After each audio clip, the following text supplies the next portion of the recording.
రామ్జీతో గ్రామీణాభివృద్ధి ప్రజల జీవన ప్రమాణాల పెరుగుదల. అత్యధిక నిధులు కేటాయించిన కేంద్రానికి ప్రత్యేక ధన్యవాదాలు.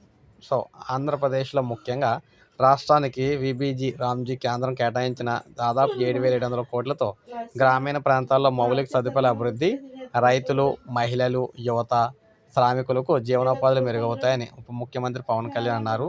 దేశంలో అత్యధిక నిధులు పొందిన రాష్ట్రంలో ఏపీ 3వ స్థానంలో నిలవడం రాష్ట్ర పారదర్శకత, పాలన, పథకాల సమర్థ అమలుకు నిదర్శనమని పేర్కొన్నారు. విబిజి రామ్జీకి కేంద్రం నిధులు కేటాయింపుపై ఎక్స్ వేదిక ఉప ముఖ్యమంత్రి స్పందించారు.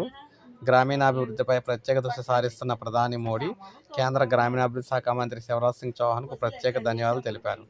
ఏపీపై విశ్వాసం ఉంచి అధిక నిధులు కేటాయించినందుకు ధన్యవాదాలు. రాష్ట్రానికి కేటాయించిన ప్రతి రూపాయి గ్రామీణాభివృద్ధి, ప్రజల జీవన ప్రమాణాల పెరుగుదలకు వినియోగిస్తాం. గ్రామాల అభివృద్ధి, ప్రజల సాధికారత లక్ష్యంగా వికసిత్ ఏపీ నిర్మాణానికి ప్రభుత్వం కట్టుబడి ఉందన్నారు.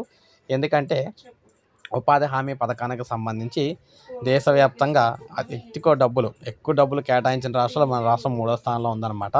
సో ఎంత ఎక్కువ డబ్బులు కేటాయిస్తే అంత ఎక్కువ డబ్బులు, అన్ని ఎక్కువ పని రోజులు మనకి ఈ ఉపాధి హామీ కార్మికులకి అయితే దొరుకుతుంది. అందువల్ల వారికి ఎక్కువగా డబ్బులు రావడానికి అవకాశం ఉంటుంది. కాబట్టి కేంద్రం ఆ పని చేసింది కాబట్టి ప్రభుత్వం వారికి అయితే ఈ విధంగా అభినందనలు తెలియజేస్తుంది అనమాట. సో పనులు అయితే స్టార్ట్ అయినాయి. సో అందరికీ కూడా ఎప్పటికప్పుడు అయితే పేమెంట్ అయితే వారికి ఖాతాలకు అయితే జమ చేయాలని కూడా భావిస్తున్నారు.